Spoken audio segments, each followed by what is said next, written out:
Good morning, students. So today we start the next topic of financial statement, that is balance sheet.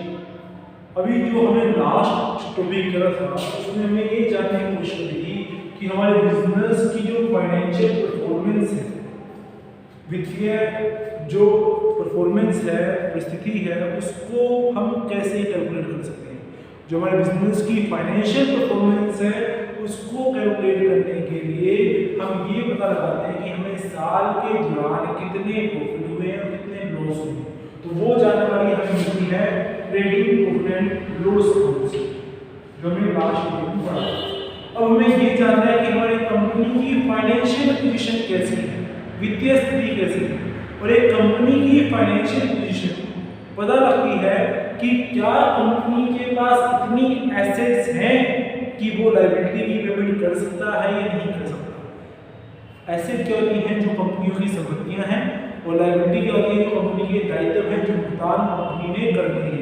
तो क्या company के पास इतनी संपत्ति है कि वो भुगतान कर सकती है या नहीं कर सकती? उस बात का पता लगाने के लिए हम एक लिस्ट तैयार करते हैं, एक स्टेटमेंट तैयार करते हैं। That statement is called balance sheet. Balance sheet से हमें पता लगता है कि क्या हमारे पास एसेट्स हैं कि हम लायबिलिटीज की पेमेंट कर सकते हैं या नहीं कर सकते। हम बिजनेस के अंदर जो इंटरनल लायबिलिटीज हैं और जो एक्सटर्नल लायबिलिटीज हैं उनका भुगतान कर सकते हैं या नहीं कर सकते। तो बैलेंस शीट के फॉर्मेट में आपको सबसे पहले मैं खास बात बताऊं कि बैलेंस शीट कोई अकाउंट नहीं है। Balance sheet is a statement. First of all balance sheet is a statement, और बैलेंस शीट में कोई डेबिट और क्रेडिट साइड नहीं होती। जैसे अकाउंट में तो डेबिट और क्रेडिट साइड होती है ना, तो बैलेंस शीट में डेबिट और क्रेडिट साइड नहीं होती। बैलेंस शीट में लेफ्ट एंड राइट साइड होती है। लेफ्ट साइड में लायबिलिटीज आती हैं, कैपिटल आती है, और राइट साइड में एसेट्स आती हैं। तो बैलेंस शीट की लायबिलिटी साइड में जो लेफ्ट साइड में है उसमें कौन कौन सी लायबिलिटी आएंगी वो जान लीजिए। एक करंट लायबिलिटी और एक नॉन करंट लायबिलिटी।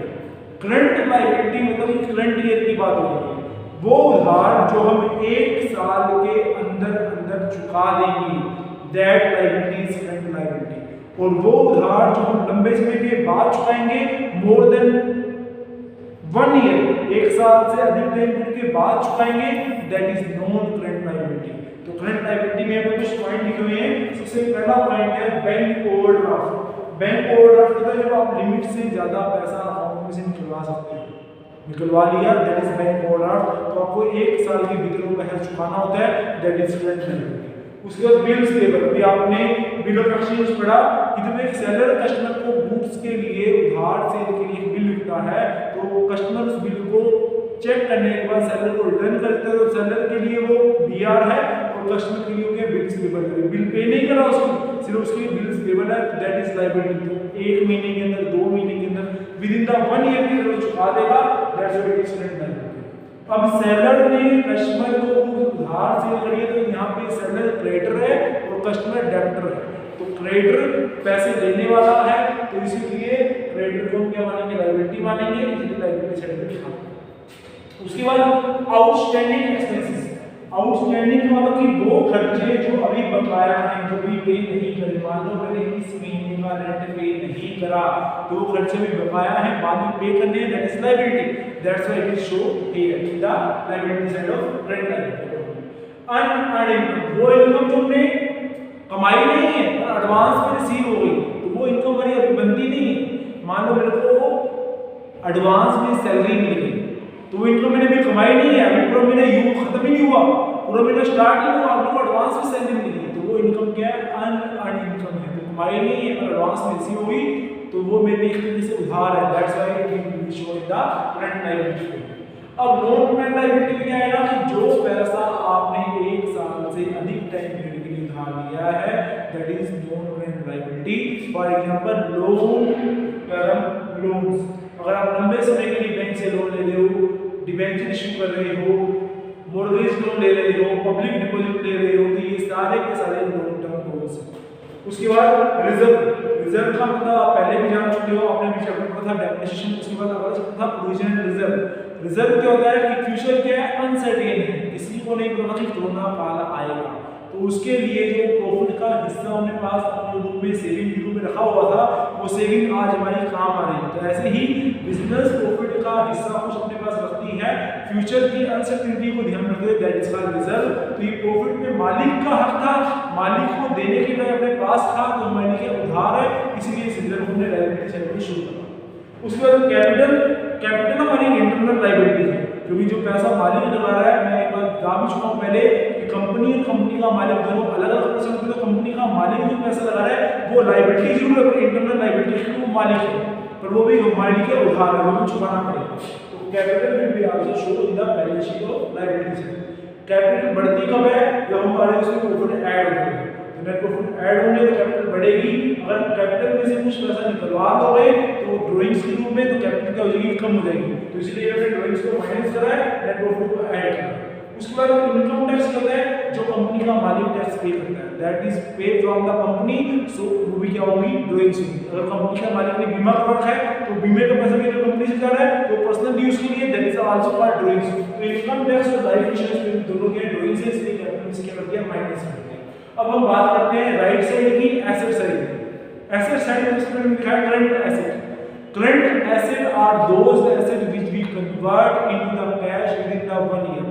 वो एसेट जिसको हम 1 साल के भीतर कैश में कन्वर्ट कर देते हैं तो हमारी करंट एसेट होती है, जैसे cash in hand and cash in bank. उसके बाद बिल रिसीवेबल, अभी आपने पॉइंट पढ़ा बिल ऑफ एक्सचेंज में कि अगर कोई बिल रिसीव हुआ है तो बाद में उस बिल की पेमेंट के लिए आपको पैसा मिलेगा, तो कैश के रूप में मिलेगा, दैट इज एसेट। उसके बाद जिस व्यक्ति से पैसा मिलेगा वो डेब्टर्स होते हैं, वो मैंने क्या एसेट है।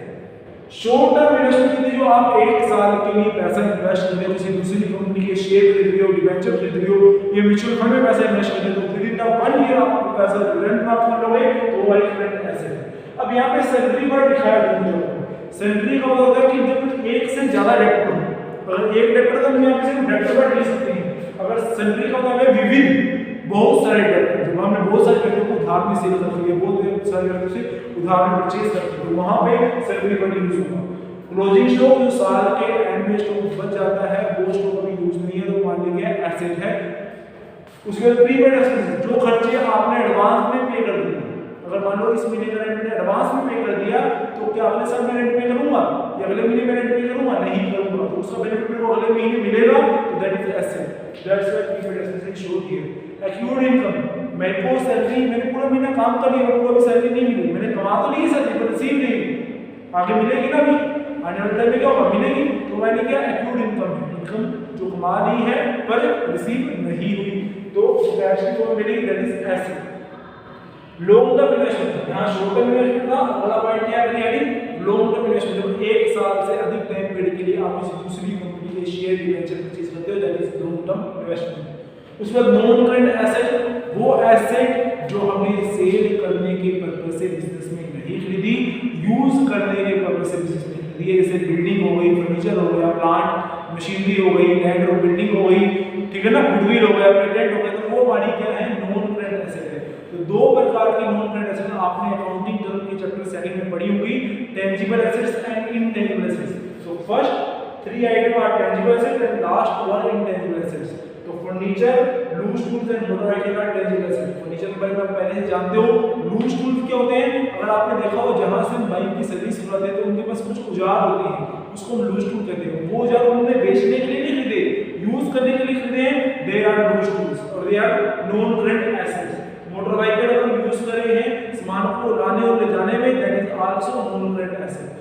पेटेंट एंड गुडविल के बारे में हम पहले पढ़ चुके हैं, तो वो भी हमारी क्या है, इनटेंजिबल एसेट और नॉन करंट एसेट। क्लियर है? तो ये हमारी बैलेंस शीट। एक खास बात यहाँ पे बैलेंस शीट में हो रहा है कि बैलेंस शीट की दोनों साइड का लेफ्ट साइड का लायबिलिटी साइड का और राइट साइड एसेट साइड का मतलब हमेशा इक्वल आता है। अगर इक्वल आ रहा है तो इसका मतलब कि आपकी बैलेंस शीट में जितनी भी आइटम पुट करी गई है वो बिल्कुल करेक्ट है। क्लियर? Thank you.